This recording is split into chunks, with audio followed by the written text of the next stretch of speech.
Hello, everyone.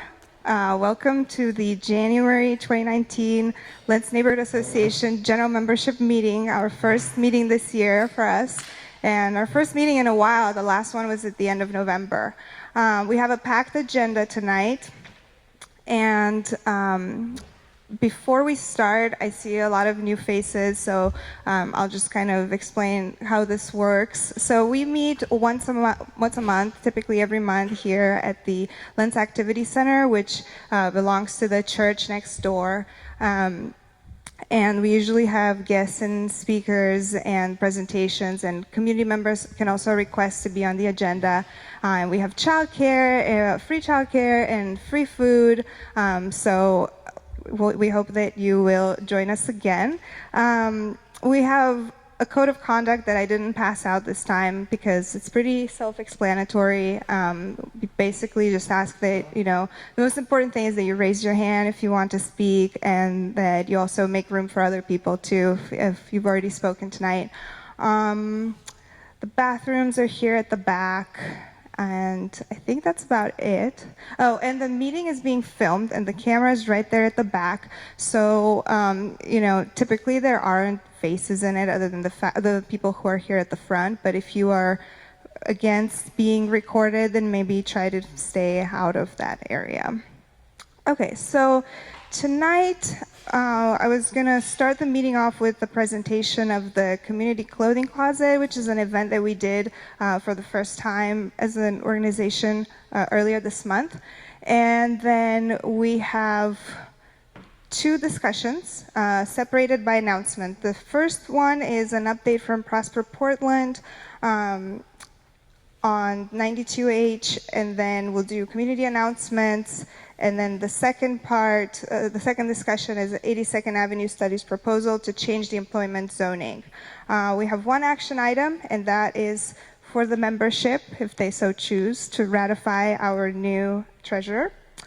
And I think that's about it. We started with a test riding of those e-scooters, and we were going to have a presentation too, but it's getting kind of late for that, so they might come another time, but they've left materials out there for you guys. So,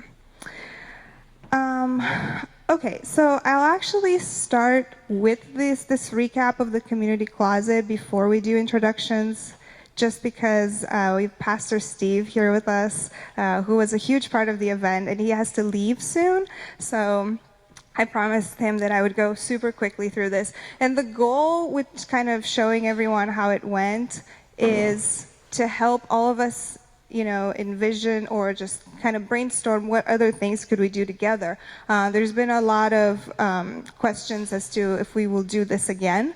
And it took a lot of work, so I don't know, maybe if we have twice as many volunteers. But really, what other things can we do together with the support of the Neighborhood Association? So the community clothing closet was a two-part event. We did the clothing drive first on December 16, and we got way more donations than we thought we would. This was actually, the event was paid for by a grant from the Bureau of Planning and Sustainability that we applied for and successfully obtained. So it didn't actually cost us anything. So yeah, we got a lot of donations. Here we are organizing. This is how many bags we had. And so we estimate by the weight of the bags that we had at least 500 pounds of clothing, about 10 volunteers, total hours, we estimate about 45. Okay, so that was on December 16, and then we stored the clothing here, which kind of took over this space. And then we started setting up the night before. It was very overwhelming. So I think if I had been prepared for it, it wouldn't have been so overwhelming, but we didn't even know where to begin, even though the bags were already sorted. Luckily, I had a couple of friends from Eugene who came and helped sort. We were here until 2 in the morning. It got weird. And then here we are through the next day, still sorting. The event wasn't until 4 p.m., so it was just yeah, it was a lot of clothing, which we're very grateful for. As Pastor Steve says, this is a blessing. You know, it probably helped that we did the drive in December when people, you know, have the spirit of giving and all that. And it was promoted on KGW. They did a little interview, and East Portland News also covered it. So people who brought us clothing, some of them said that they came as far as Hillsborough. And it was a fun day. At the event, we wanted it to be fun. We wanted it to be laid out to where people actually felt like they were shopping. So even though everything was free, we wanted them to have that experience. And let's see, what else? Okay, yeah, we had two community partners for this event. Care Oregon was one. They were set up over there, and they signed people up for OHP. Medicaid. They signed up 9 new people. And then we also partner up with Pax Cow, which is the Portland Adventist Church. Cow is Commodities on Wheels. It's this trailer that they bring and they park outside. It's packed with groceries. And then families who qualify can come and shop and pick whatever they want on their own. So they don't just get like pre-bagged stuff. So this is how much clothing we still had left at the end. It was still a lot. So we continued sorting into the next day. Here's my daughter cleaning with Pastor Steve. And then whatever was left at the end, we donated to Pay It Forward, which is a group who does this community event every month. Oh yes, and the Lent. We also sorted the youth clothing and contacted Lent Elementary, and they said they would take it. So we wanted to make sure, you know, since this was a reduce, reuse, recycle event and grant, we wanted to make sure that we don't just send the clothing at the end somewhere where they might not even want it or need it. We wanted to be very intentional about where it goes and make sure it's actually used. So here are the numbers for this one. We estimate between 150 and 200 shoppers. So we know that at least 150, but it's just kind of hard to estimate because some people would come in as a family and only one person would sign in. About 48 families received groceries and 9 new people signed up for OHP. Again, about 10 volunteers, and then total volunteer hours 120 to 200, which I thought that maybe I am exaggerating, but I talked to other community organizers today, and they were like, "Yep, that sounds about right. That's kind of where you should be." And so when we talk about doing this in the future, the thing to realize about the volunteer hours there is that some people all volunteered maybe like 3 hours or 5 hours. So then when you divide, you know, the rest, that means some people did 40 hours. So it was really overwhelming, but fun and rewarding. Here it's kind of hard to see. It just shows my budget for it. About 100 on flyers and promotion. You know, there's trash bags, and then food was paid for, some gas, and then we didn't pay for childcare either because we went through an accommodations fund through the city, so that was also paid for. So I don't know, for me, like, I learned a lot. I learned of how much we could do, that there's actually money for out there, that, you know, we gift our presence and our energy and end up doing these useful things for our community without actually even spending any money, even from the neighborhood association. So are there any questions about the event? I'd like to share a thought here. This was a courageous event by the neighborhood association, and especially Sabina and the crew, and I think it was very overwhelming. People said, "Oh, we have an opportunity to help somebody else," and so they donated their clothes. And then we do our outreach with our food trailer once a month.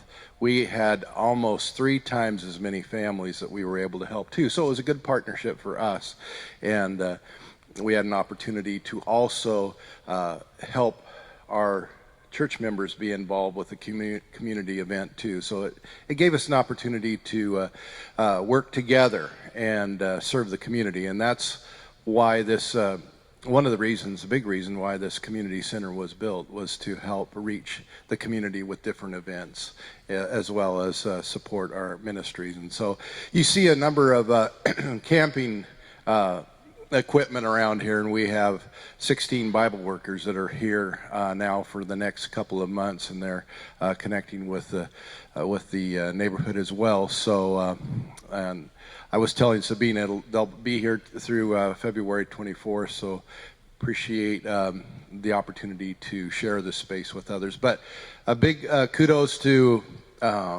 Sabina and her vision, and the people who came out to help. And it was a benefit. Many clothes were left over, but Pay It Forward store provides those clothes for free on a monthly, was it a monthly basis? Yeah, every first Saturday of the month, I think. And then the elementary school, she had this idea like, well, let's put together the shoes and the children's clothing, because we made a contact. I dropped those off at the school, and they were very appreciative of an opportunity to help their families. So I think it was a success. It was a lot of hard work, but opportunity to reach the community.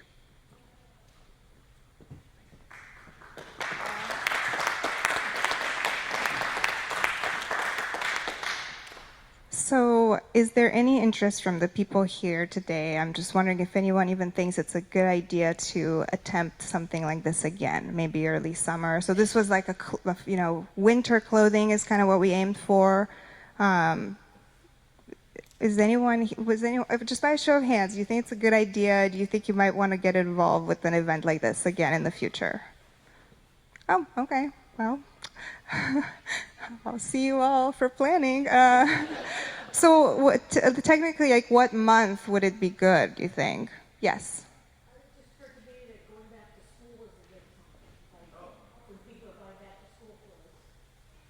Yeah.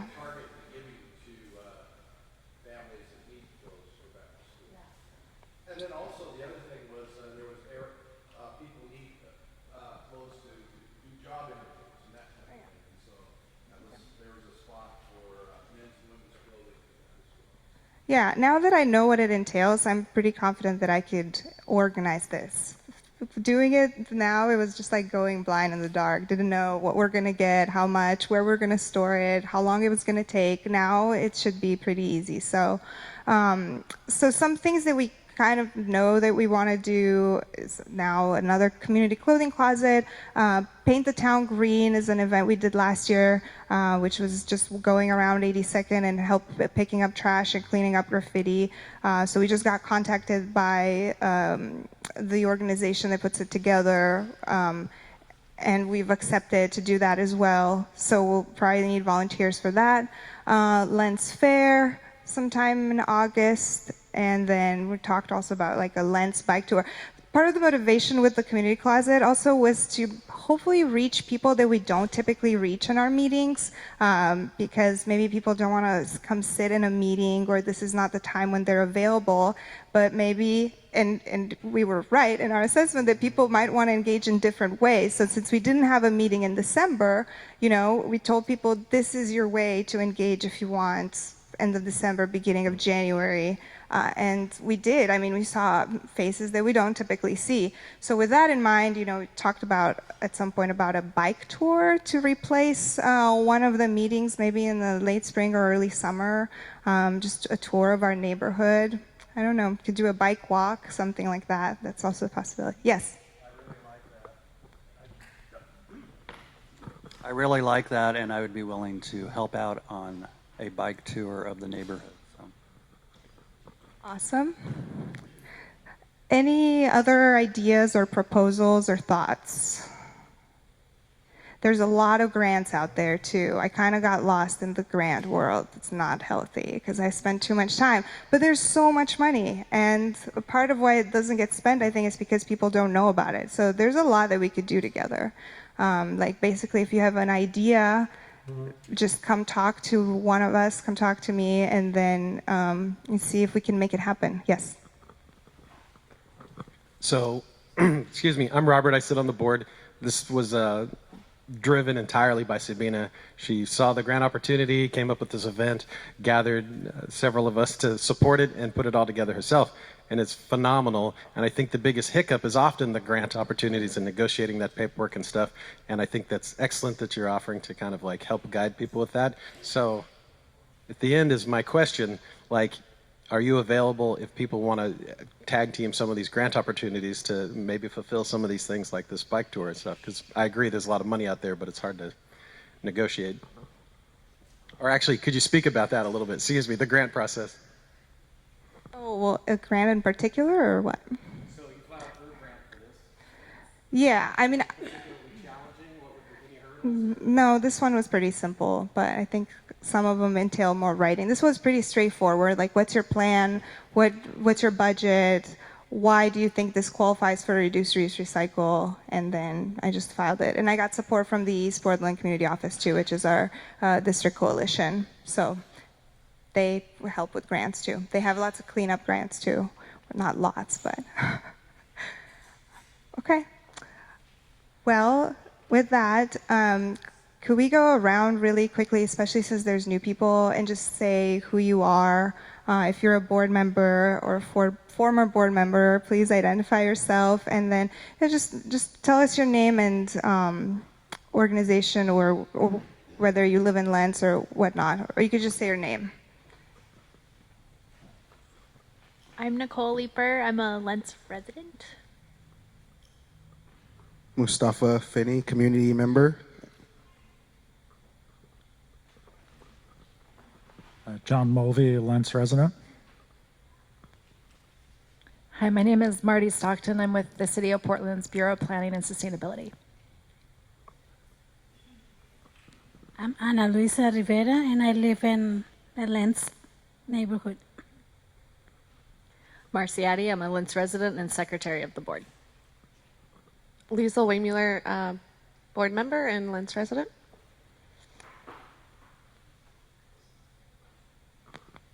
I'm Lacey. I'm a Lents resident.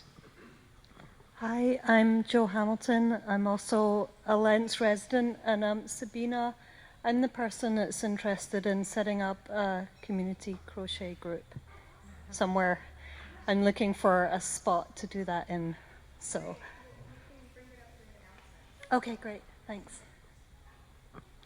My name is Joel. I'm a Lents resident, and I work at Northwest Pro Gear Bike Shop just up the street. Hey, Jason Bird, Lents resident. I'm Sarah Wines. I'm vice chair on the board, and I just moved back to Lents. I'm on 111th and Holgate. Bev Chrisman, and I live in Lents. Hello, Ed Merihart. I am an at-large board member, and I live up on the Mount Scott area part of Lents. So I'm Lents/Mount Scott. Nick Christensen, ladies chair of the LNA board. David Potts, Lents resident. My name is Brian. I'm with the Community Connection Center here in Lents. Ben Coogan, Lents resident. Michael. Robert Schultz, Lents resident, father of three, and on the board as public safety chair. Brian Moore, Lents resident. Amy Burke, Lents resident. Good evening. My name is Noah Hortz, and I'm also a Lents resident. Katie Penna, Lents resident. Barbara Bader, Lents resident, former board member. Allison Wicks with Prosper Portland. Robert Gibson, Palindrome Communities. Richard Chrisman, Lents resident.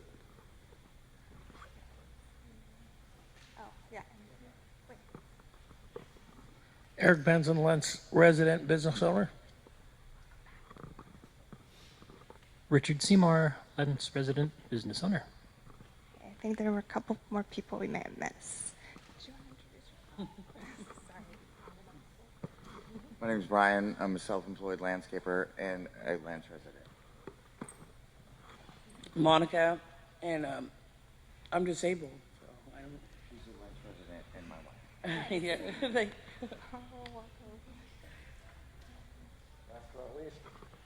George Collins, Lents resident. Okay, so with that, we'll move to the Prosper Portland discussion / presentation. So they are here to talk about phase 2 of the Lents Town Center. Do you want to come up? They have some handouts, and as you know, the first phase of the Lentz Town Center is almost complete. There were 4 building spaces that came out of that, and right now, as they're getting ready to start developing the site at 92 and Herald, they're going around and collecting input on what our community priorities should be. So they're going to give us a little update about where the project is at, and then also announce some community listening sessions that are coming up.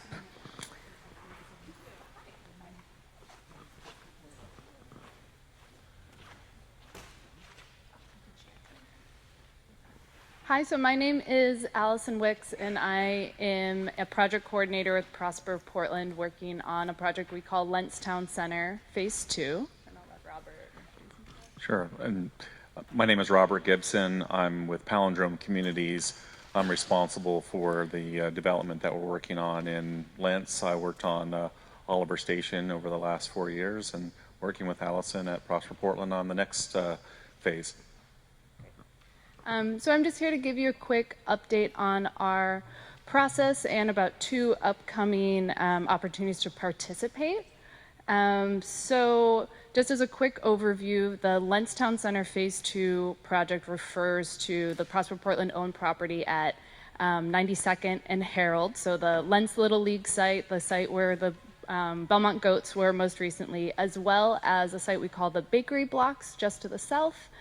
So that's the home of Zoigel House, Lentz Tool Library, and the Farmers Market in the summer. So in 2014, Prosper Portland Board and the Portland City Council approved what we call the Lentz 5-year action plan. And after that, we started work on what is now known as Lentz Town Center Phase 1. So that's the collection of development projects that are on formerly Prosper Portland owned land and some privately owned land. So Oliver Station, East and West, Lentz Commons, the Asian Health and Service Center, as well as the Woody Guthrie project by Rose Community Development, which is almost complete. So as we're finishing up Lentz Town Center Phase 1, we're doing our public outreach for Lentz Town Center Phase 2. So we started this fall with a series of bilingual focus groups. And then earlier this month, we had our first kind of Lentz community organization focus group. And then on your handout, there's a link to an online survey, which will be live starting tomorrow. You guys are like the first ones to get this link. And on February 11th, we'll be hosting an open house to talk about development priorities, community priorities, and public benefits. I think the public benefits are a really important part of this project. It's what elements of the project does the community want to see that are going to be laid out in a legally binding agreement between us and Palindrome Communities. So with that, so on your handout is information about the upcoming open house, which is going to be over at the Waddles Boys and Girls Club, as well as the link to the online survey.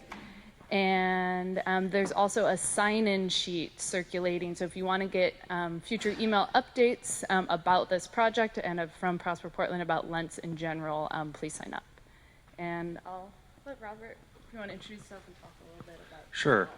Yeah, I don't really have a formal presentation. I'm mostly here to listen, which is the phase of the project that we've been in since the fall, to get feedback from community members so that we can develop a project going forward that meets the needs of the community and we want to get input from everyone to make the project better.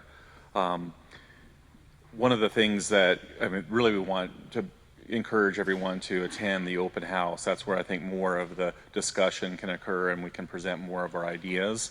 So we don't have, a presentation today, but I think, if you can show up on the February 11th meeting, there will be more formal presentations and a forum to, provide input on those ideas. Kind of a preview of the way that we're presenting the information. If you haven't attended any of the prior meetings that we've had, there's 3 components of the project. There's a housing component, which is mostly where the goats were previously in the fields.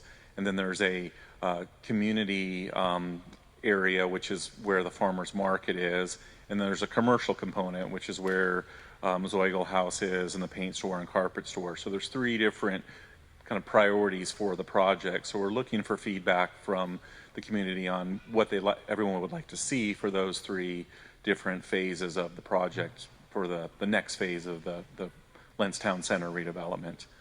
As I said, I don't really have a presentation. I'm really here just to answer any questions about where we are in the project to date.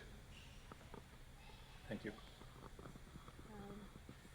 So I think we probably have a little time for questions, if anyone has questions. Yeah, Robert. Oh, thank you. We want to use the mic so everyone can hear you, so I'll help with running the mic. So I'm familiar with this as a housing development with a couple other parts. And in the Prosper Portland's note here, it talks about quality jobs. I don't see how these construction jobs, which are existing jobs from wherever they come from, not necessarily Lentz. I don't see how there's job creation with more housing. I don't see how there's job creation with the couple things I've heard proposed for businesses that already exist and are expanding. And if these are the core tenets of Prosper Portland, I don't understand how they're being met by this. This also notes economic opportunities, and I don't see how more housing is meeting that need either. So perhaps you could speak to those. So yeah, this Who is Prosper Portland blurb is definitely speaking to who Prosper Portland is overall and not necessarily embodied in this one project. So we have a whole nother team that works on economic development projects, so works with our major cluster industries throughout the region, so software, athletic and outdoor apparel, advanced manufacturing, and green technologies.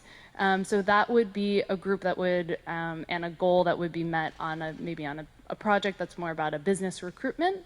But I think that for this project, we're really focusing more on the vibrant neighborhoods and communities and placemaking portions of our Prosper Portland strategic plan. I can speak to that a little bit. Sure. I think, there's not direct jobs that from Palindrome community standpoint for the proposed project, but from a housing project, there are economic benefits in the form of construction jobs. Those are temporary, in a period of 12 to 18 months of jobs, varying from unskilled labor to tradesmen and subcontractors. So there are job opportunities that are available during the construction phase. There's also a spillover during the construction period, just from the number of construction workers that are in the neighborhood that are going out to eat at lunch, spending their money in the neighborhood. So that does stimulate, again, it's a shorter term economic benefit that occurs with the construction. And then for the commercial component of the three pieces that I talked about, if there's new businesses, there will be long-term employees that are part of those new businesses that, if we're successful in getting tenants, that's a challenge, but if we get tenants, there will be jobs that come with those new businesses that relocate to Lentz because it's a nicer place with newer space that's more attractive compared to what they've had previously. And then from the property management side, which is very limited, we probably will hire 6 to 8 people so there's 6 to 8 jobs related to housing, from property management and maintenance and grounds and landscaping and housekeeping. So there are, it's a small number of jobs, but there is some jobs that are long-term from the housing component. Do you have an ability to commit to taking a portion of those, like from our neighbor, from our community, hiring within our boundaries, if you will? I think we could if the people that are applying are qualified and meet all the other requirements. I mean, I don't think we can provide, I don't know that we can provide a preference policy for hiring someone because of where they live specifically. But those jobs are available and advertised, and I think that the people in this room are the first ones to hear about it, so there's kind of a word of mouth benefit that you get of knowing about it before other people. But at this point, we haven't formalized a plan for local hiring.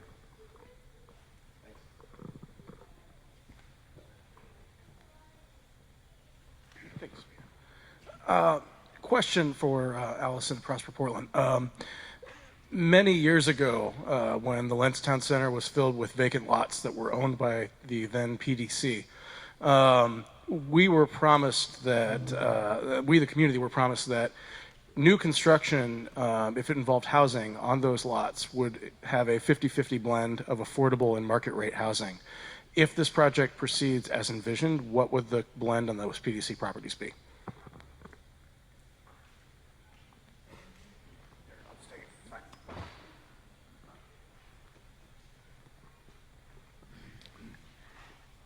So in Lentstown Center Phase 1, there were 263 apartments built, and about 200 of those are income restricted in some way, so affordable at 30% or 60%. We're looking at adding another 200 to 250 apartments in Phase 2.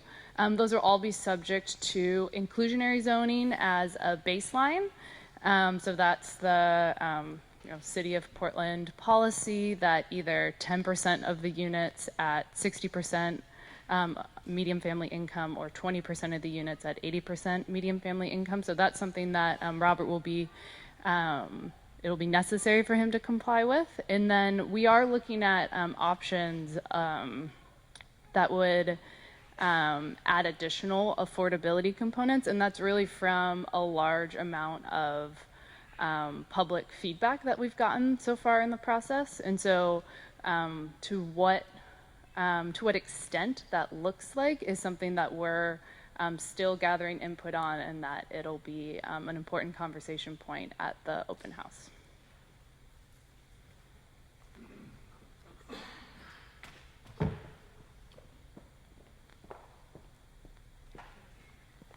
So why are we gathering input? It was my impression when all of this was done in 2014 that all of these phases were solidified. So why are we here doing this again?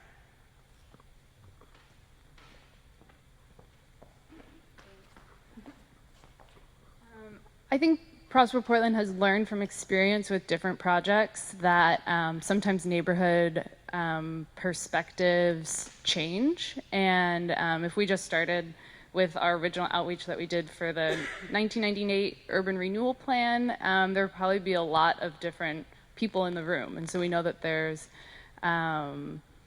we want to still be inclusive with our process, and 2014 was a while ago, so we do want to kind of check in with the community and make sure we're still on the right track. Any other questions? Oh.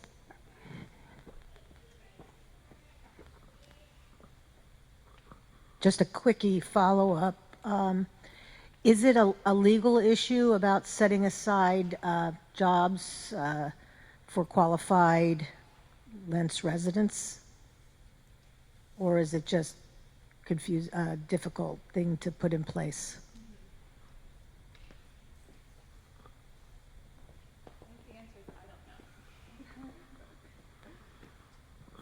Yeah, I don't know the legal answer to that either. Yeah, I'll leave it at that. I'm not sure.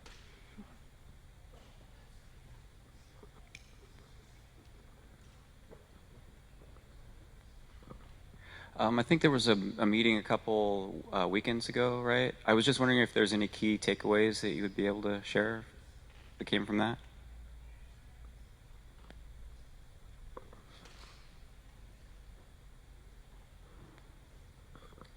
Sure, I actually got the meeting summary today, and I haven't read it yet, so sorry. So we've had, in the fall, we had 4 focus groups that were language-specific focus groups. So we worked with a group called the Community Engagement Liaisons to recruit kind of Lentz neighborhood residents for Chinese language, Vietnamese, Russian, and Spanish focus groups. And in there, we kind of talked about the same themes that Robert mentioned, so what the priorities are around commercial space, housing, and public space. And then in early January, we had kind of a similar style focus group with Lentz community organizations.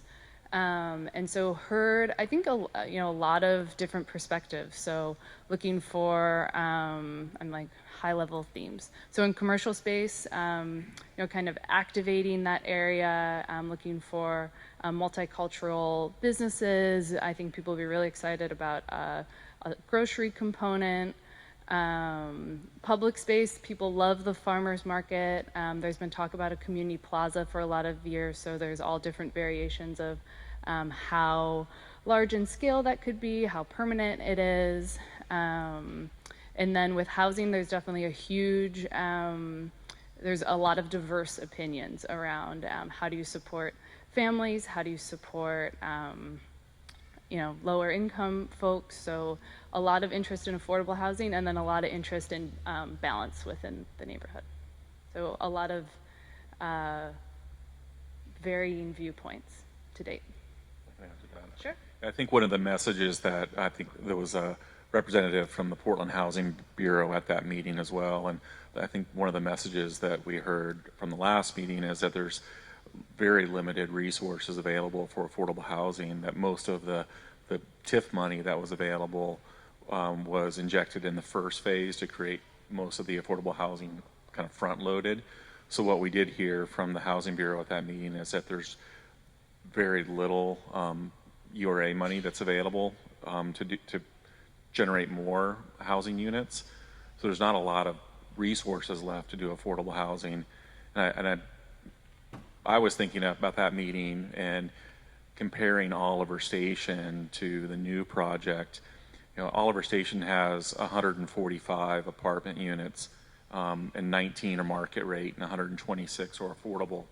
To generate those 126 units, it was almost $20 million of subsidy combined from Portland Housing Bureau and Prosper Portland, and there was some other Metro and other sources. But so to generate 126 affordable units almost took 20 million. So comparing that to the 250 units that we're proposing, and if there's only a couple of million available is what I heard, maybe not even that much, there's just very little resource available to generate more housing above the inclusionary housing requirement. I think that's just a statement of fact that it's kind of hard to reconcile some of the different opinions about what should happen with what resources are available. So that was one of the other takeaways from that meeting. So I'm going to go with someone who hasn't talked yet. So I'm going to go here.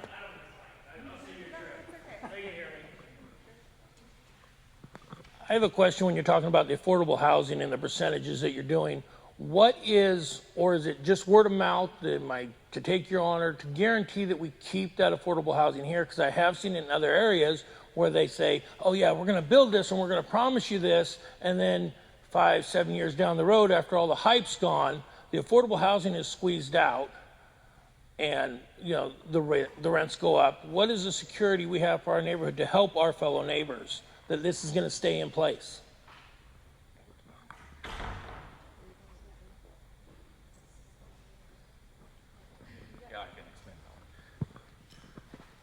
So I'll speak to Oliver Station first. For the 126 units that are affordable there, there's of the 126, 120 are set aside for households earning 60% of the area median income based on the household size, and 6 of those units are at 30% of median income.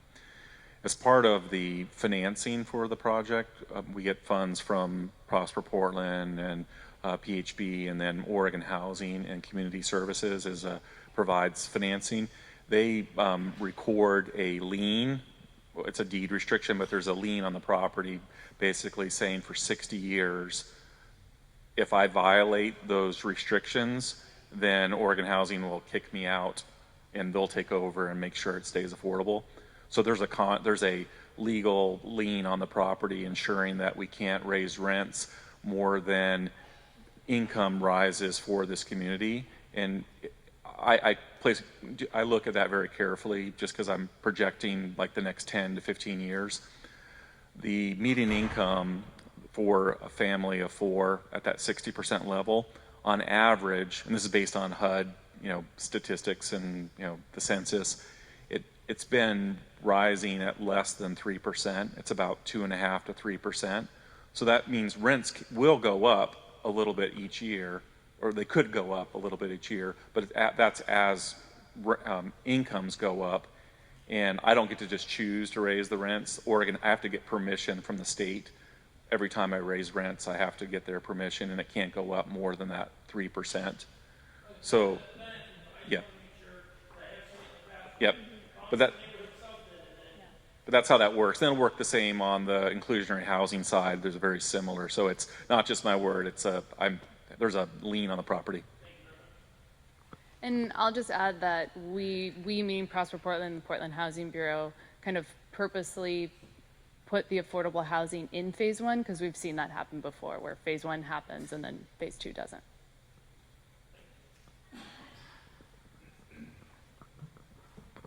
Thanks. I have 3 things. I was curious how much Prosper Portland's putting into this, like how much actual money you put into this, and why not just sell the property? And of course, express that my opinion is jobs over housing. I think we have a lot of housing. And is there an imperative to do it now? So it's 3 parts, but really only 2. How much Prosper Portland's putting in, why not sell it, and why do it now?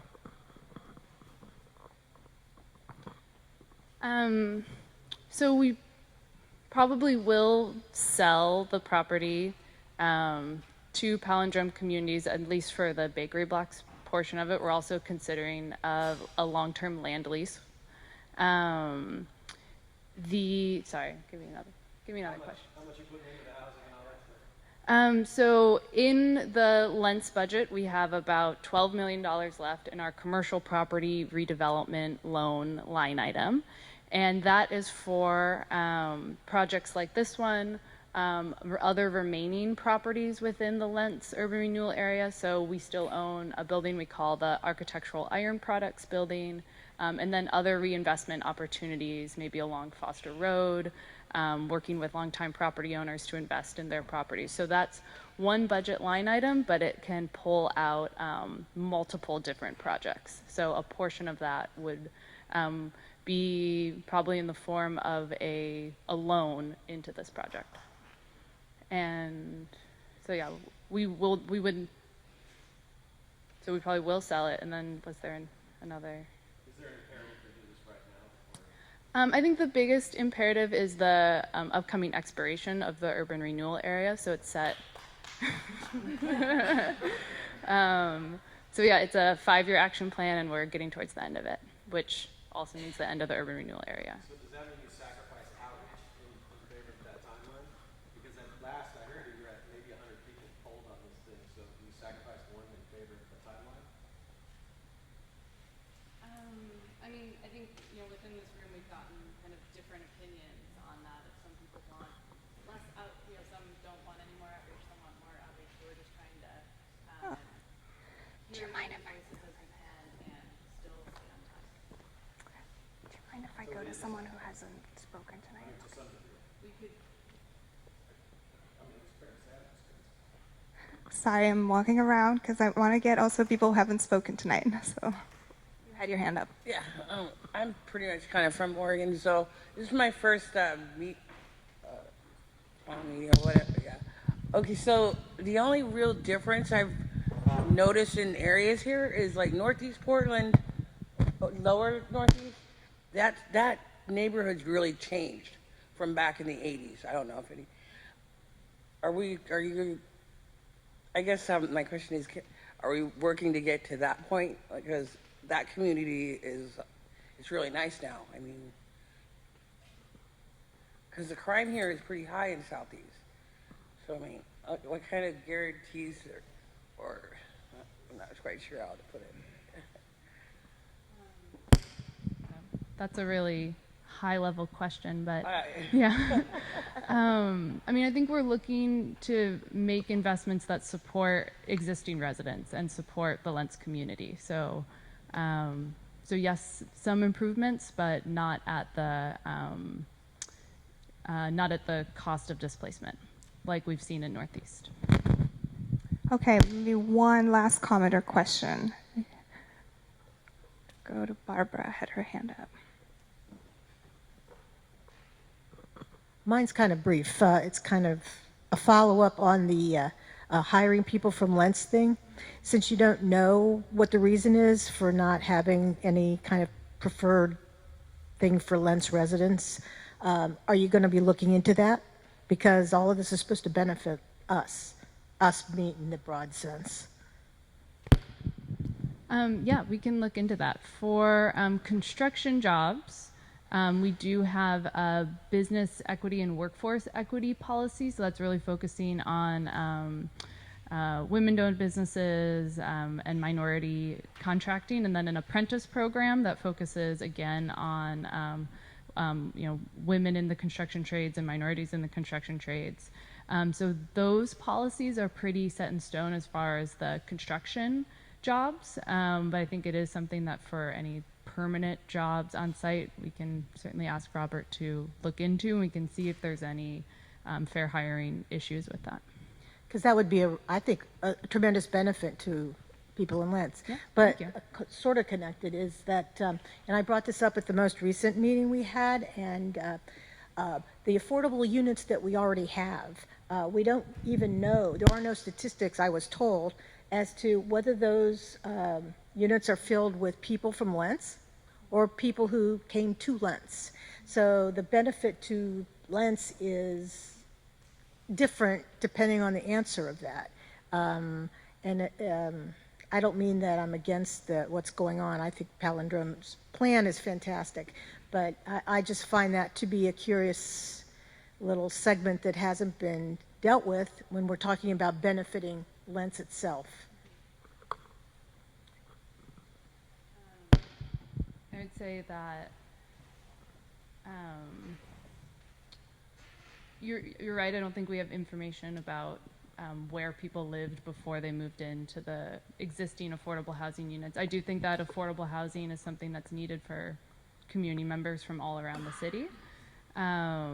There are some fair housing laws around just fairness in recruitment. And I know that the Portland Housing Bureau does have some practices about who they let know units are available first, what community organizations they partner with. So I think that's really a question for the Housing Bureau and how they let people know about available upcoming units, and that's something we can definitely look into. One of the reasons I'm asking is because I think one of the biggest, where there are divisions among the people here, I think a lot of it's around gentrification. Gentrification is about other people coming in as opposed to people here being benefited, and that's why I was curious about that lack of statistics. Yeah, it's a big topic. So for anyone who still wants to talk, wants to learn more, wants to ask more questions, you guys have a meeting coming up. Do you want to talk about that? Well, I was going to say I have a two-bedroom apartment for rent for anyone in here who wants an apartment.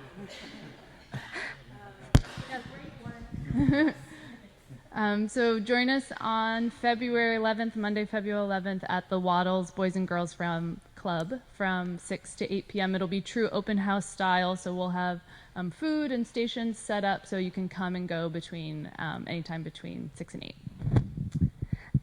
And what kind of things I had listed in the newsletter, but what should people be thinking about? Like, what kind of input are you looking for at this point? Right. So we'll have a summary of kind of what we've heard to date. So it'll be looking for of those things, which do you most agree with, and then is there anything missing? Yeah. So looking for priorities around commercial, housing space, and public space. Awesome. Well, thank you. Thank you guys for coming.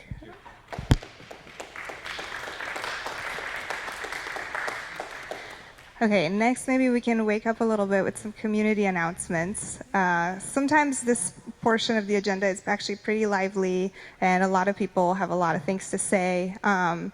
If you want to announce an event that you have coming up, or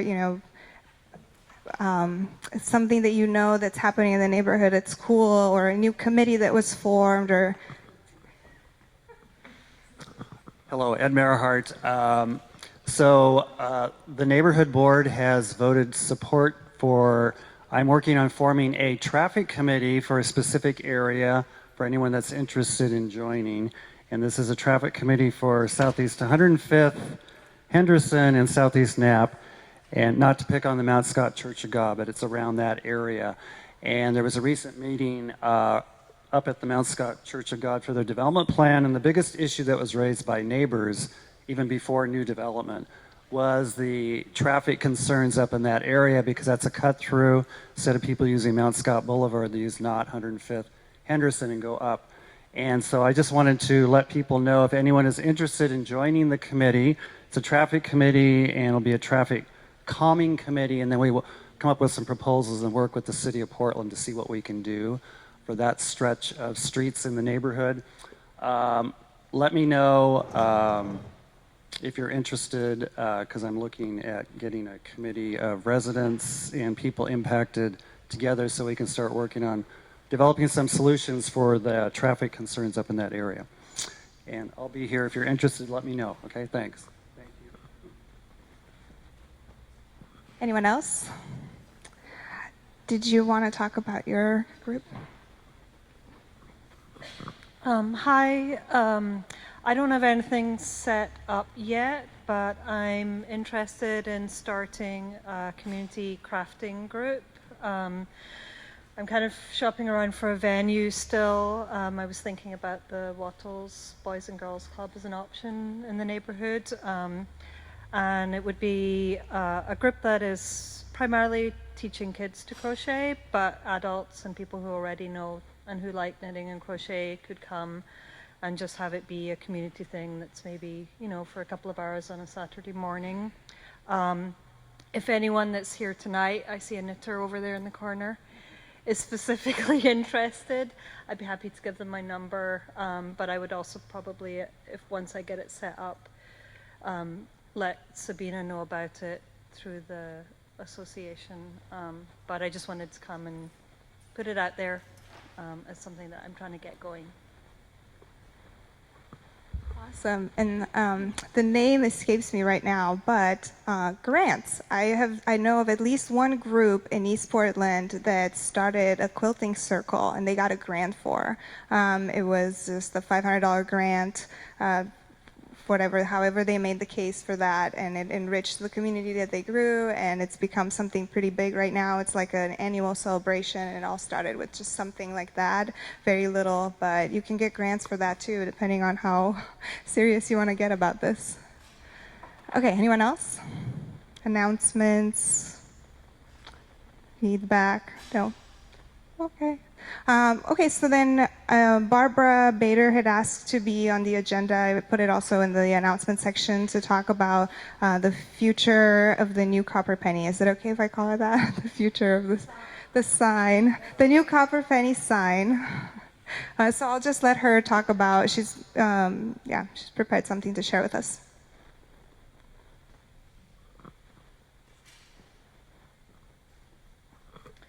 I don't have a lot to prepared. I mostly have been working on trying to find it a home. It's been way too long, and Tidy Diety is interested in seeing it gone as soon as possible. To that end, in the fall, I discovered the Museum of Neon Signs. That's not the exact name. I'm blanking on it. In the Dalles, and following up with him, he said it wasn't correct for them because they're more international in scope. So he connected me with the Oregon Historical Society's executive director. They are kind of interested. We aren't sure how that will happen. That's where that was in the warehouse, was in their warehouse originally. So I just wanted to tell everybody that I was working on this, and I kind of took the initiative on myself to do it since it's just been lying in the parking lot. It is damaged. I believe the LNA board has some photos of it. It's mainly, I think, the neon twos, but I'm not sure, which could be fixed by a neon person. And so today, Sarah and I were in the parking lot there viewing it with the executive director and his preservationist. So they're going to go back and talk about it and get back to us again. Now that the LNA board is working on this as well, I am going to bow out of the process And so I'll just hand it over to Sarah.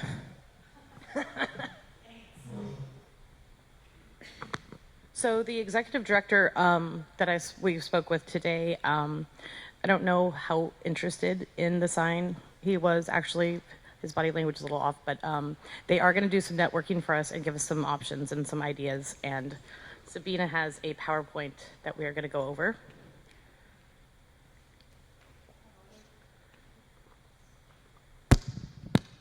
Hello. Yes, here we go. Yeah, please do.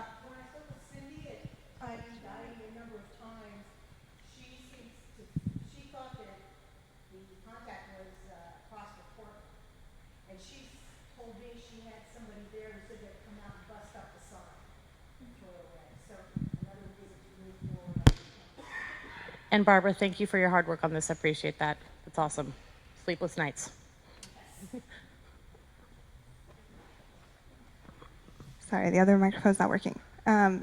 Give me just 1 second. So the board also formed, with the new board taking over late last year, we were aware of the new copper penny sign being something that's kind of like unfinished business that we have to deal with. So we formed a committee too, and we've been looking at possible options. But does everyone know what we're referring to, what the sign is? That's kind of what it used to look like. And this is the current state of the sign. It's sitting in the parking lot of Tidy Diety. As you can see, it's got some damage. It's a little broken. It's put here on the map where Tidy Diety is. For anyone who doesn't know, I just don't want to assume that everyone knows what this is, because before I got involved with the neighborhood association, I didn't know that there's this sign sitting in the parking lot of Tidy Diety, although I recognize the sign.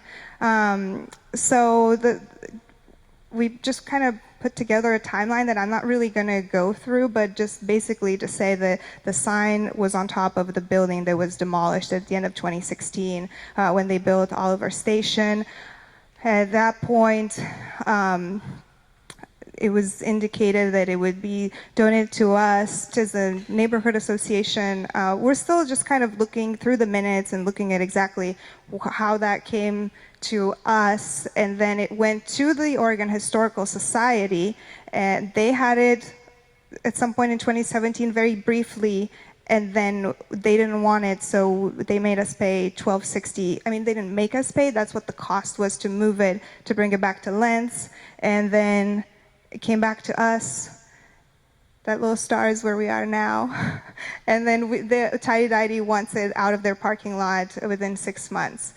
So then we just kind of try to look at this from several angles. One is, the LNA has a finance committee, so we ask them to kind of look at it from the financial standpoint, and then wanted to share those with you. So the finance, so there's the finance committee perspective. There's, the New Copper Penny Sign Committee that's now also looking into this, and then we're also open to what the community thinks that should happen.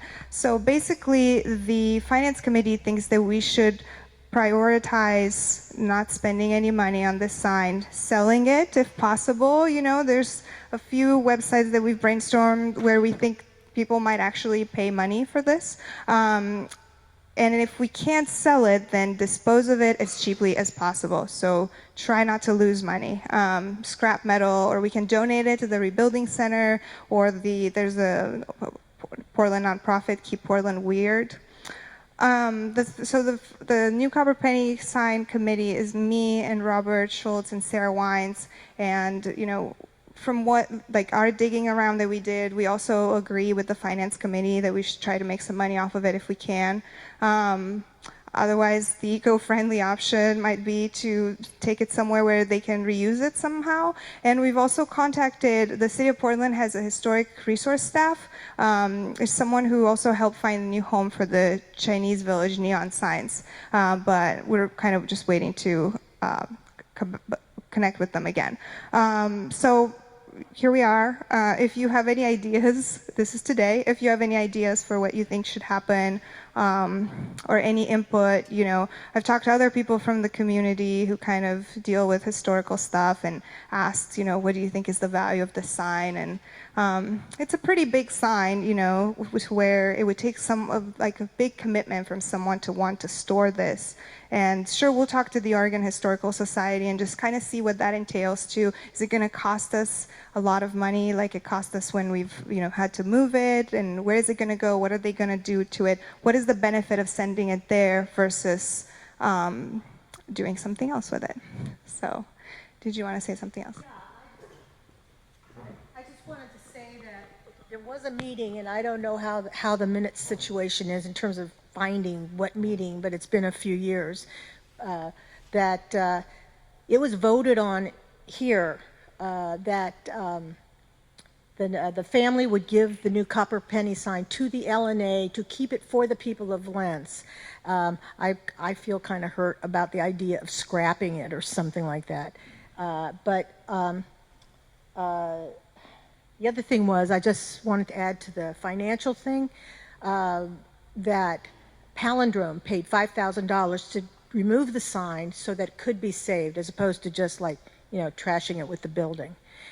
So that was a $5,000 move on their part to make it viable to have a new home. And if there's a possibility that I also think that the idea that the LNA Treasury should not be touched in terms of this, I think that should be discussed, because I think the LNA bears some responsibility for the sign and finding it a home. And if it involves a certain amount of cost, I'm not going to say what or what's reasonable, but that it should not say no to that out of hand.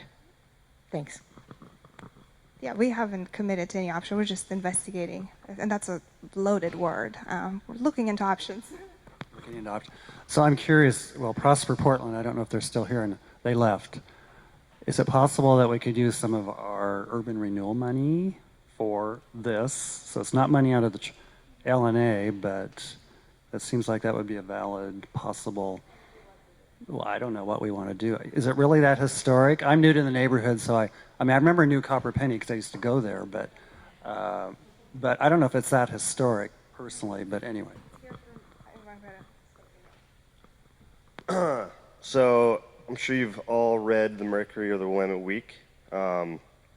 My idea would be to create a publication to auction off a new copper penny sign to like a Portland artist to do whatever with, and if we don't get $1,200 or $10, we just give it to that person, and they, you know, incorporate in their art and maybe showcase like a, you know, Portland-esque type of theme, but, you know, like put it out there, because I didn't even know the sign was still there. I thought it was demolished, and I've been here for 4 years. So anyways, that's my idea. So on the committee, I actually was discussing this in October. That's why it's noted on there, because it's clearly just something that one might consider a liability, one might consider an asset, and then, you know, we're stuck kind of figuring out what we're doing with it. So we looked for minutes, and I didn't see anything in minutes that captured any motions that dealt with the sign, but certainly the LNA received it at some point and moved it at some point. There's a lot of facts that are like very like liquid on this stupid sign. So my personal belief is it should go away. Tidy Didy is up for sale. If anybody wants to buy Tidy Didy, they're up for sale. It's been a long-time community member, and in speaking with the owner last month, she said they're ready to go because she's got other plans. As you can imagine, I think they've been there for 60 years or something like that. And then they also want to liquidate the property. And so this sign is just kind of a whatever. So when I went in there and asked her, I was like, hey, what about the sign? She's like, 6 months. And I said, well, hopefully we can do it sooner than that. And she was very reasonable. She's been a long-time community member that's cared deeply about this community and served it very well. So I just wanted to kind of like offer some of that for perspective. And of course, to plug, if you want to buy Tidy Didy, go talk to her.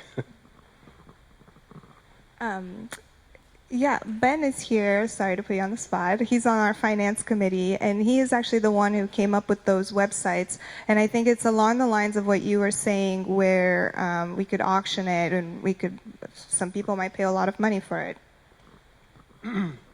So the finance committee capitalized the cost of transportation, which is like $1,200, and so we're carrying it as a fixed asset on the books. If it goes for less than that, it'll be a loss. If it goes for more than that, it'll be a gain. That's the finance side of it.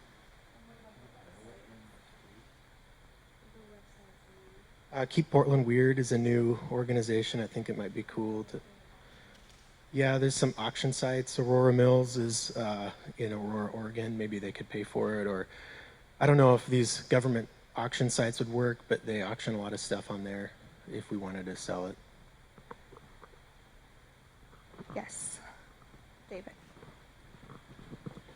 So there's a bigger issue here that has been skirted around but never really faced, that who really owns the sign?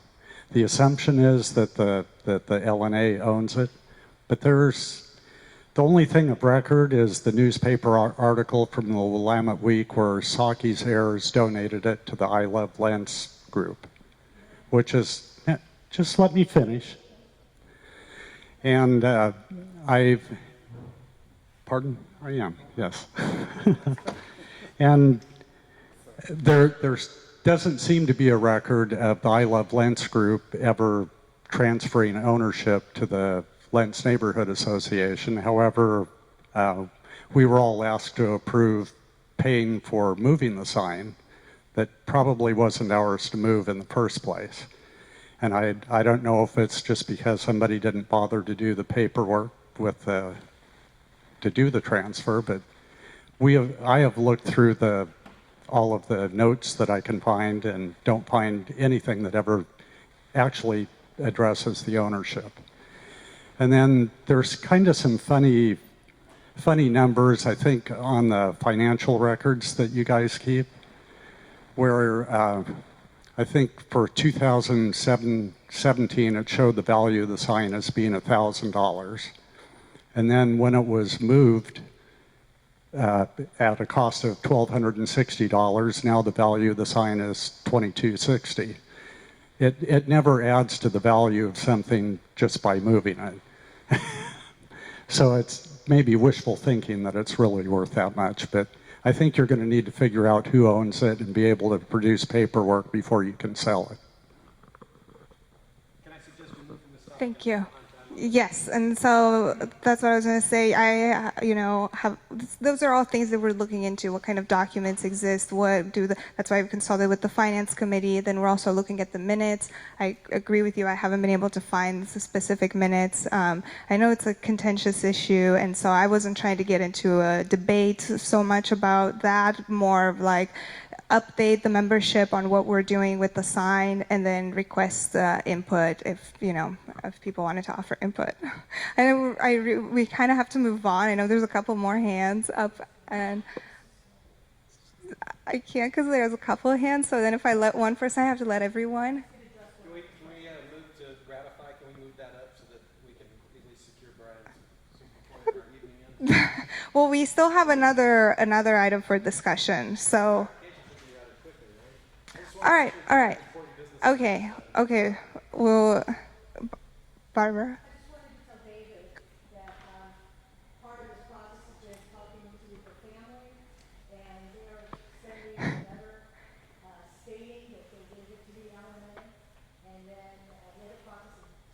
I'm sorry, we have an agenda, and it's been noted by your board when you were on the board that if you interrupt. Okay.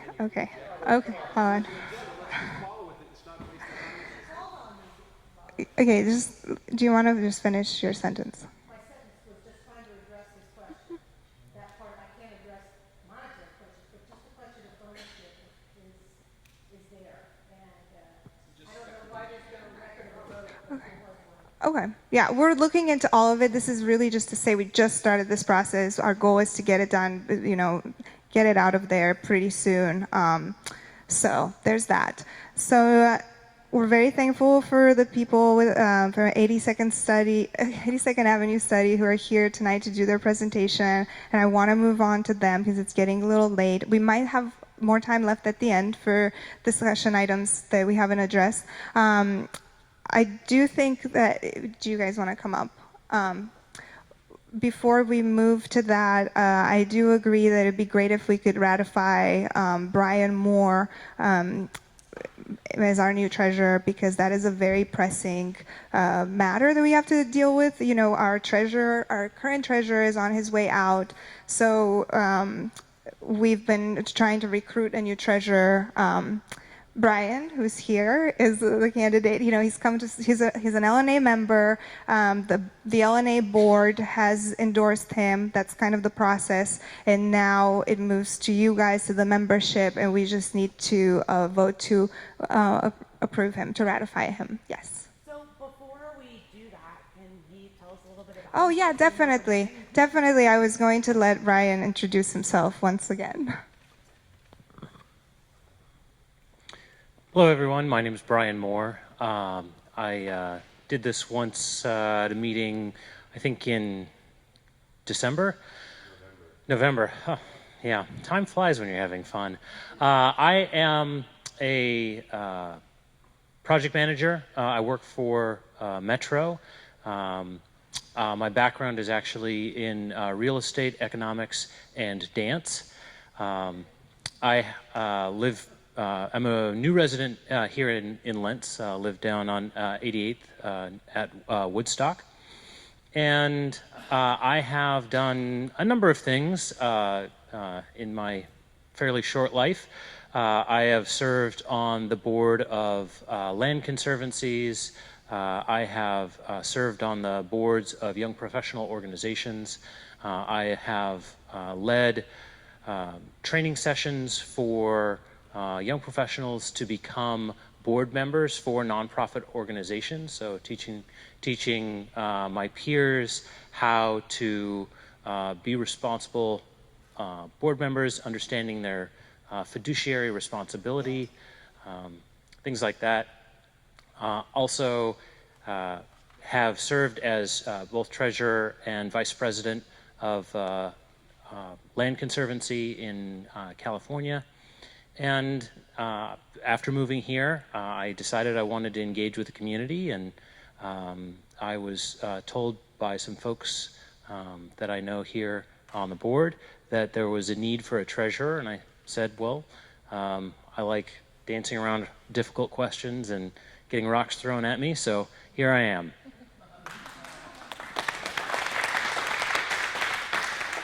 Does anyone have any questions for Brian? No? Okay. Then I move that we approve Brian Moore as our new treasurer, as the new LNA board treasurer, to replace Ray Heights, who is on his way out. Sorry, I thought we were voting. Oh, okay. Everyone in favor, please raise your hand and keep them up so that we can count, because we have to record the vote.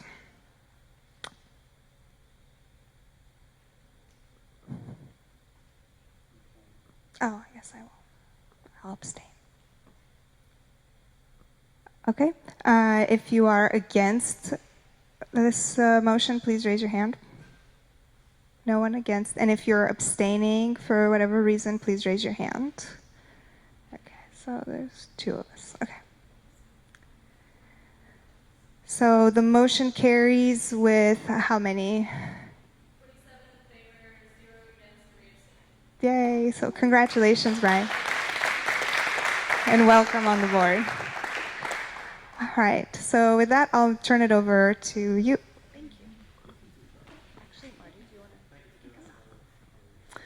Hi, so I'm going to kick us off for just touching base on the 82nd Avenue study.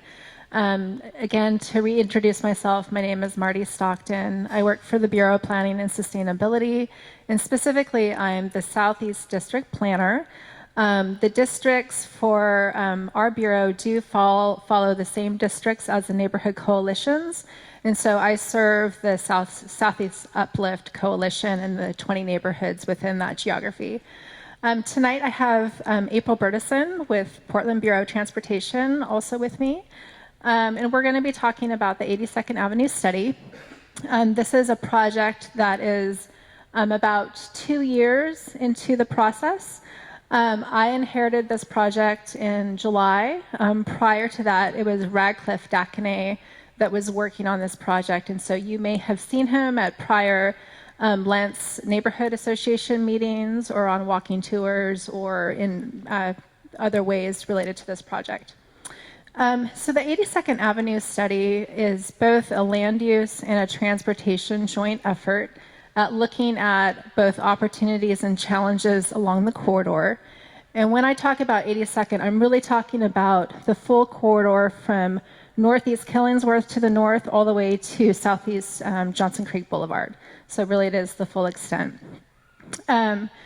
This project has really been focused on the commercial and employment zone properties along the corridor and just kind of understanding what are the barriers to development, what are some challenges they see, and also talking to the neighborhood associations and the business associations that touch the corridor. So from a land use point of view, and I'm going to talk about that, and then I'm going to hand it off to April to talk about transportation. What we heard from the public was really that the strengths of the corridor are that the property is relatively inexpensive. We also heard that the rents relative to citywide are also pretty low, and that there really is a wealth of diversity of businesses and community members that are pretty engaged along the corridor. So those are some strengths. Some challenges really have to do with crime, drugs, prostitution, people experiencing homelessness, also the quality of life issues around people that are experiencing homelessness. So those were some of the things that we heard from the business, from the property owners. When we went back out to talk to the neighborhood associations, that's where we really got the feedback related to the condition of the road. So conditions of crossing, condition of the sidewalks, lighting, some of the east-west streets and the conditions of those streets as they connect with the corridor. So that was some very helpful feedback. In addition, we also looked at 7 sites along the corridor, ranging from the Fubon site, several sites that are currently car dealerships, and did kind of a planning exercise as far as how could these properties redevelop over time in a phased manner and kind of doing that analysis. And then the final thing was we had a consultant, Leland Consulting, that did more of the economic and demographic analysis of the businesses that are currently along the corridor. So one of the reasons why we're here tonight is that the draft report of this 2-year study was published in December. And so we do have some handouts, which some of you may have gotten, but I just want to make sure that everybody has a chance to get a handout. And so that study is available. It's published online, and it's out for public feedback and public review. In addition, there are, I would say, some near-term actions that we're proposing. So from a zoning point of view, we are going to be doing some very small, there's a proposal to do some small zone changes. On the handout, if you look on the back of it, there is a map. And there are about, I would say, 3 blocks in length along 82nd from southeast Bybee to southeast Lambert that we are proposing a very subtle change in the employment zoning. So it'll still be employment, but what we realized in that stretch of 82nd is that there are a lot of buildings that are what we call non-conforming. So they're buildings that are built very close to the street, which is not necessarily a bad thing, but it is a bad thing if they want to try to redevelop or expand their business. So we are proposing a change, to get kind of nerdy. It's a change from employment, general employment 2 to general employment 1.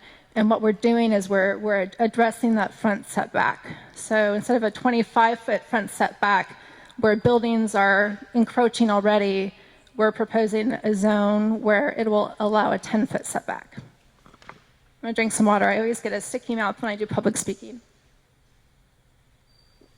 Okay, and then the last thing that we're proposing are some changes to some split zones. So when properties have both employment or commercial zoning and residential zoning, that's what we call a split zone, and that's very problematic. So there are some sites along the corridor that we're proposing a change to rectify that situation. And specifically in Lutz, there are properties that are at the very southern end, almost to the city limits, around Harney and Clatsop, that we're proposing to change that split zoning and just have those sites all be employment zoning. And then the last process item is that, or two process items, the affected businesses or properties are going to be receiving a public notice around February 8th. The folks that are living within 100 feet of that affected property will also receive what we call a courtesy notice, also on February 8th. The neighborhood association, as well as the business association, will receive what's called a legislative notice, also around February 8th. So all those notices are going to be coming to you, again, about February 8th. And that notice is going to be informing the community of a March 12th public hearing before the Planning and Sustainability Commission. So, the purpose of me being here tonight is to let you know about that and then just see if you have any questions. So I'm going to hand it off to April, and so she's going to talk about some transportation around 82nd, and then we'll open it up to Q&A. Thank you. My apologies. I thought I might be able to share some slides, but PowerPoint is not working, and I'm not able to find the PDF version to download. So I'm going to talk to you to describe some things and do a little interpretive dance if necessary. I think I would want to start off through the length of the study led by the Bureau of Planning and Sustainability. There was also a ODOT-led planning process that resulted in the 82nd Avenue of the Roses implementation plan. If you've seen, here's what it looks like. I'm going to acknowledge, John, you were involved through the planning process, and Cora Potter and some others. But one of the outcomes of that planning process, and we were trying to coordinate with that, was that we were hearing from many in the community that they were not satisfied with that as an outcome for 82nd Avenue, and that they wanted to see more transformation of 82nd Avenue, perhaps become the civic corridor that is envisioned in the comprehensive plan. Also frustration around it under ODOT ownership, and then a movement to transfer ownership from the state to the city, which would be then PBOT, so also known as a jurisdictional transfer. Over the last year, we have been in conversation with many community leaders and the state, and charting out a pathway that could eventually lead towards jurisdictional transfer of 82nd Avenue. So that's really something that's been spurred by the community and trying to be responsive to that. It's still going to probably be many years, and we're still going to be figuring out what that is and what it looks like when it's done, and the money to help support a transfer. But that conversation has begun, and we really are trying in earnest to chart a path and really work together with the state on this. It's going to take funding to support that. And so we also want to position 82nd Avenue so that it could compete for funds, whether that is through regional funding efforts or the state or otherwise. So one of the things that we're working on is trying to identify what needs to happen for the city to accept 82nd Avenue as a city street, and addressing the condition of the road, and having it be in a state of good repair. Looking at the pavement, the signals, everything involved, the structures, the things you can't see, the pipes, and assessing that the condition and what it would take to bring it to a state of good repair as well as safety. And so, and then identifying, while we're trying to work out and negotiate and identify the improvements, we also want to work with the state on getting more flexibility on the design of the things that happen in the meantime. So we're not stopping. There's still things that'll be happening, things the state will be doing. They're paving. They have a paving project that will go from city limits to Foster. And what can we do to have some projects along the way? So we already have some funded projects, including crossings of 82nd, that the city will lead. We'll be seeking design, flexibility, and the state to approve those, because it's still their road. And then also continue to identify more. And so looking for that design flexibility, partnering on agreeing on what the money, what money is needed and what improvements are needed to get to there, and then working together to fund that. We're working on how to get that on paper, an agreement on paper as well. One element of that, there's a handout that I just shared with you. So we're trying to identify what are the incremental improvements that we could be doing in the interim, as well as scoping out what are that get to that basic safety for transfer. And so the draft maps, there's one on the front and the back, so you have the north and south end of the corridor. Is starting to lay out what are some of the basic safety improvements that we think are important for transfer. This is not the end-all, be-all, what is the future vision of 82nd Avenue? It's an increment towards that. And so the map, the show crossing locations where we are proposing additional enhanced crossings and treatments to be assessed with our engineer, and we'll need approval from ODOT. But at least identifying those locations and working with the engineers on what the treatments will be. In addition, looking at protected left turn off of 82nd onto various streets where there's already a signal, but adding that protected left phase, lighting, and some other treatments. And so this is our first draft of starting to identify those improvements. And so I really wanted to get this before all of you, A, so you know that we're working on this, but B, to get your input of what you think are some of that basic safety improvements that we should be doing, or if we have proposed a crossing, but you think that should really be a half a block this way or a block that away. Getting that feedback on what we already have proposed will also be helpful. This will be coming out as a part of the work with BPS, so we'll have that draft plan issued together. We'll get that on the website and everything probably in February. And so want your input and hopefully support for those safety improvements.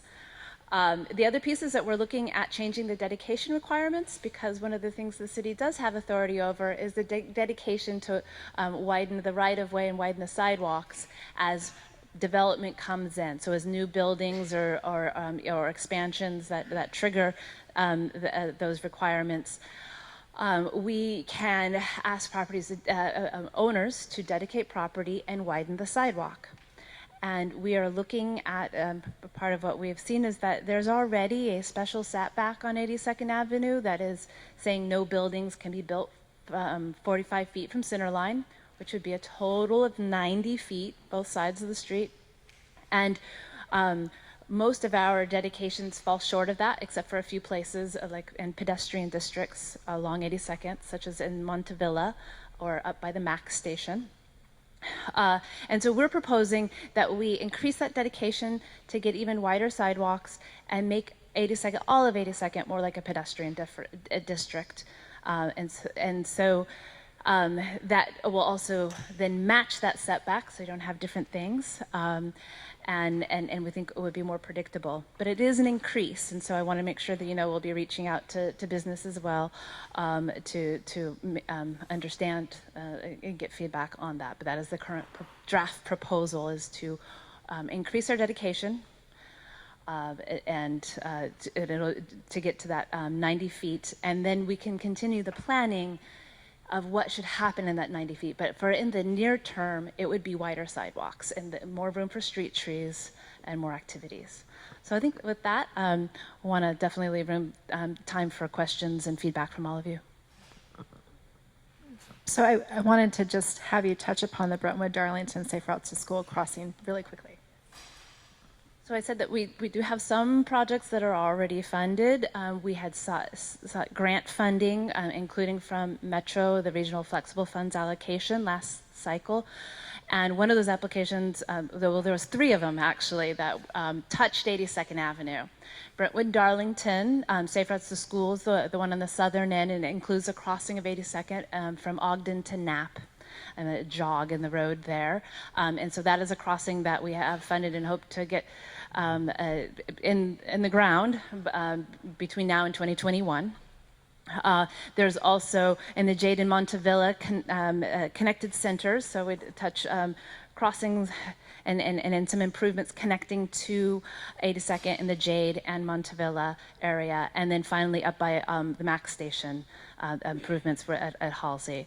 So we're trying to make some incremental improvements between now and 2021, and then this plan that you see before you would be adding more that we'd have to go seek funding for together with the state.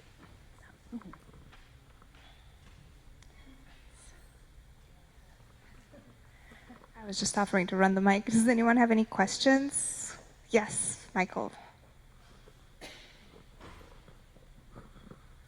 What kind of design flexibility are you looking for on 82nd? Do you think that we need a road diet? And number 2, why does PBOT think that they can manage and maintain roads better than ODOT, considering what I have seen and experienced between the two? Fair enough. And so that is why we think it's important that the transfer come with funding, because we don't have enough funding to maintain all of the roads we have today. And so not buying a house that needs a full remodel. And so part of that negotiation would be that securing funding to help bring 82nd to a state of good repair and safety would be part of that negotiation. The other part of it is that when you think about in from the terms of the state, the freeway system is their #1 priority, and they'll say that. The state highways that are going through the city are lower priority, and they are expensive to improve, more expensive in the urban areas than, say, a highway out in a rural area that doesn't have sidewalks or signals regularly. So it's harder for them to prioritize from their state system perspective. 82nd is a major arterial in our street. It's in the middle of the city when you think about it from a geography standpoint. So it's a civic corridor. There's policy to support us to say 82nd is important, and then the centers along it, those are important places. So hopefully we can find the funding to make it happen. In terms of your road diet question, I will say that this conversation around basic safety or changing is not looking at changes to the cross section at this time. That would have to be an additional planning process that is not where we're at right now. So no decision on changes to the number of lanes on 82nd. This is more about, like crossings, left turns, those sorts of improvements, incremental. It also still belongs to the state. So they are in charge of the striping and the number of lanes at this time. Did you have a follow-up? Yeah, I have PBOT, frankly, has not been honest in the past about what their intentions were. Let's say Foster Road, for example. So I think that this is why I'm bringing this up, is because you say that right now safety is a concern, and safety is a concern for me, and I'm sure everybody that's in here, safety is a concern. But spending stuff on making a beautiful road, or thinking that everybody on east of Cesar Chavez needs to be on a road diet because you guys don't live out here, is not very fair. And you've already said in your statement that you want to make 82nd a pedestrian-friendly location. I think that yes, we should be able to have pedestrian traffic that feels safe, but I've heard this from your colleagues as well. Understood.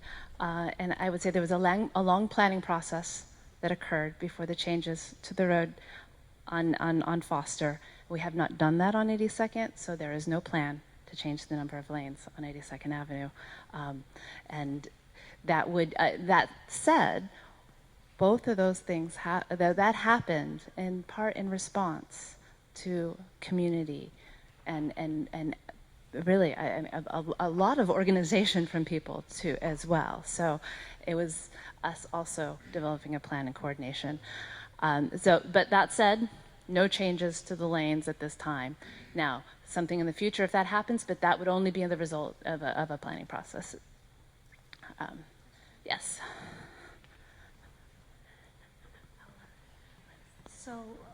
So is the plan on 82nd then to have decent walkable sidewalks with ramps at all of the intersections? And if that's the case, what about, for instance, Buddy's Market, which is close to the Fred Meyers, where next to the sidewalk and the street, the sidewalk is literally about 2 feet wide. What happens to businesses that are like right up against the street and where they're, if you're on a bike, you can't get past there without putting your feet on the ground? I'm a cyclist and a pedestrian, so I'm curious. So there's lots of situations along 82nd Avenue and where part of it, the history of things and where properties have developed and where they haven't redeveloped. And so I would say at this level, if there is a spot where we think is a priority, where we're hearing from the community it's a priority to widen the sidewalk, let me know, such as that. And we can write down the extent before we leave. But at this time, that kind of improvement is not listed. We will certainly be working with the state on getting ADA accessible corners and that sort of thing. That's also an important thing for them and as well. So but that kind of basic infrastructure. To widen the sidewalks, the whole length of 82nd Avenue is not a part of the proposal at this time. It really does require a lot of times that additional right-of-way before we could widen the sidewalk. And we're not proposing as a part of this to acquire properties and take down buildings. And so that it would probably limit those points where it's already too narrow and the building is up to the sidewalk or it's only a couple feet wide. If that is identified as a really high priority, then we'll certainly take that into consideration of whether or not we should add it, but that's not at this time the proposal. But that it will happen incrementally over time as redevelopment occurs. Okay, well, it's over in lower southeast, the sidewalks, usually the landowners have to like fix their so I mean, maybe you could do something like that with the property owners, they can help put on with the sidewalks. But my other question was like, there's no, like, you said crime on 82nd, like, yeah, a lot of crime on 82nd, but what are you gonna, you gotta replace it with something, you put something positive in there, right? So like, there's no kind of artwork at all on 82nd, like, and down in Hawthorne District, they got buildings that have like really cool paintings on them, like, and there's a lot of artists that want to come out that would just volunteer to have their artwork displayed. You know what I mean? And they do it for free just to get known. And I don't know, that's just an idea. That's what they did down there. And I like that about Hawthorne area. You know what I mean? Yeah. And I think some of that. So everyone can hear. Yeah. I believe that there is some about placemaking and art and urban design in the draft report, the 82nd study that BPS is leading, and that was captured as something that could help improve 82nd. I think you're onto something there. And so maybe there's an opportunity for placemaking grants or that sort of thing to pursue that together with the community. That really, yeah, that's good. Yeah.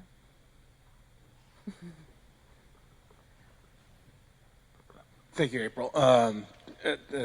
I tried to ride a scooter on 82nd Avenue last summer, and that was not a fun experience in any way. I want to ask a question about something that came up during the Foster discussion, which I have terrible feelings about because that did not go well for Lentz. But one of the kind of paradoxes we ran into was the idea of widening the sidewalk would prompt the idea that if you owned a business near an area that was designated for a wider sidewalk, it would actually discourage you from redeveloping your property because of the restriction on, you'd have to give up right of way for a wider sidewalk for those businesses. What experience has PBOT seen with that in the field, especially in East Portland, where you're dealing with that tension of wanting a wider sidewalk versus limiting the developer's profitability if they decide to redevelop property? A good question. So I would say that dedication requirement is something that is the case across the city. There are many streets that do not meet current sidewalk standards, don't meet ADA considerations, and we do require dedications. In terms of including actually a number of streets in 82nd Avenue, because, in East Portland, east of 82nd Avenue, they were developed under the county's old standard, and it's more than like 7 feet, 8 feet maybe, and we are required dedication to get to 11 or 12 foot, sometimes 15 in pedestrian districts. And in terms of your question of how often has that become a barrier to then development occurring, I don't have that information, and so I don't know. I know that sometimes it can be, we look at the proportionality of what we're requiring from a property owner or developer in relationship to what's being proposed along state land use law. But in terms of how many people say, I'm closing up and I'm not going to do my development, I don't have those stats. I think an important nuance to talk about in regards to your question is right now there is already a special street setback requirement along 82nd. That is, as April mentioned earlier, it's a 90-foot right of way, and so you start at the center line and you go 45 feet, and typically there's a 10-foot special street setback already that would be required at the time of development. And what PBOT is proposing is that instead of it being a 10-foot setback, that would just be a 10-foot dedication. And the way that we as planners do your development is that it's based on gross, not net. So there is no,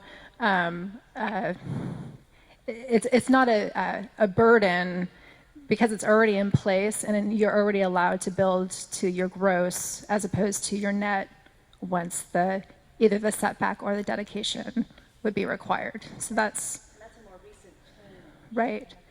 And that's a change that was effective as of May last year, so May 24th. So however much we ask for dedication will not change how many units or your square footage that you would be allowed. Yeah.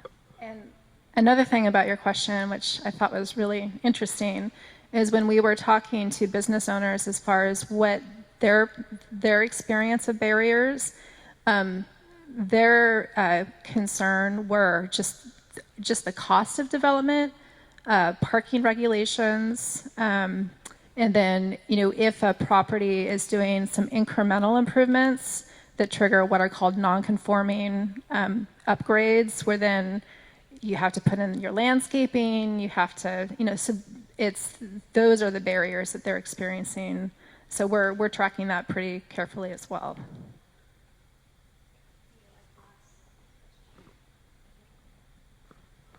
Mine's just real quick, because oftentimes city folk come, they say, we're doing all this outreach, and they're talking like Portland Prosper was talking about 100 people that they actually interact with. Lentz has 20,000, right? So when you say businesses, it sounds great because there's a crap ton of business on 82nd. How many is that actually? Is that like 10 or is that like 100? Like how many is that actually? I don't know off the top of my head, but I can get back and email Sabina with that response. But that was tracked very carefully. And again, we had two very distinct phases of outreach to businesses and property owners. And so I will get back to you on that. In Marty's defense, she's inherited this project from her colleague, so she didn't do all of that and have the numbers in her head. Yes. Fundamentally, city folk come, they do the same exact thing. They never give a number to quantify this outreach, and oftentimes it's a small minority. If you go and talk to 82nd Avenue Rose Business Group, that's a great group, but it doesn't represent all of 82nd by any means. So then to quote that as some kind of citation of engagement is not very actual. Understood. Okay. Yeah.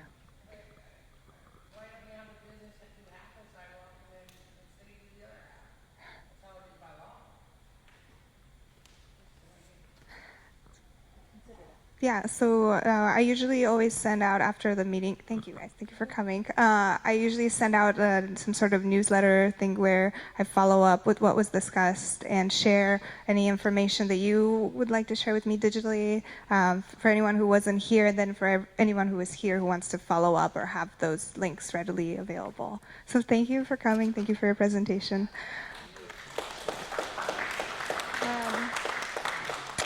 So we don't have the last item on the agenda, the presentation on the future of e-scooters in Portland. He will come back and do that for us another time, he said. But he did leave some handouts out there. And I don't know, has anyone tried them out when they brought the e-scooters tonight? Was it fun for anyone? Did anyone try them out? Yes? Okay. Maybe they'll come back. We were just kind of worried about the liability of the whole thing. The church people were like, whose insurance? And we were like, whose insurance covers this? And Lime said, not us necessarily, you know. So now that we figured that out, maybe we'll try it again. The only other burning thing that we need to do is approve the minutes from the November general meeting. So that was November 27, and I passed around a list. Sorry, not a list, but the minutes. And if you were there, if you wouldn't mind just looking these over, and I would like to make a motion to approve these so that they can be publicly distributed. It was the meeting where we heard from West Rock. Well, we had heard from Metro about the West Rock's licensing. That's when we decided to do the community clothing closet, and then we also heard from the developers who are doing the proposed subdivision at the Mount Scott Church of God, and the people at the church came and talked to us too, and it was a good meeting. Yes? I just want to acknowledge our new secretary. These are great. Thank you for the formatting. Thank you, Marcy. Yay. Okay. Does anyone need to discuss anything about this or any objections? Or yeah. Oh, thank you for seconding the motion. Yes. Okay, well, if you are in favor, if you approve these minutes and you're in favor of us approving them, please raise your hand. So, and keep it up for just a moment. One. Did you get everyone? Okay. There's 6 in favor. If you're opposed to the minutes, please raise your hand. No one's opposed. Okay. And if you abstained, please raise your hand. Okay. Probably people who aren't here. Okay, so the motion carries, and our minutes from November 27 meeting are approved. And I just wanted to go over really quickly kind of some takeaways from tonight. So we've agreed that there's a lot of interest in another community clothing closet, and so I would be happy to organize that with board approval. And then also Ed expressed an interest in leading a bike/walk tour of Lent sometime in late spring, early summer.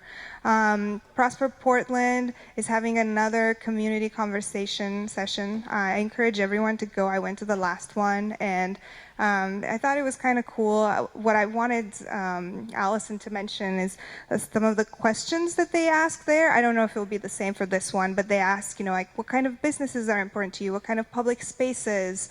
What kind of housing and investments you imagine? And so with that, it was kind of like, asking the parents for cool toys. You know, I was like, can we have a movie theater? Can we have a library? What can we have? And it's a great opportunity to connect with your neighbors to see what other things they want to with this new development that's going to happen. We have a traffic committee that Ed is leading. Let us know if you're interested, and that is to make recommendations to PBOT in terms of how traffic is going to be affected in the Mount Scott area due to the new construction. We have a new treasurer, Brian Moore, and we're also looking into options for the new copper penny sign. So that's all I have. All right, motion approved. I don't know if I can do that, but meeting adjourned.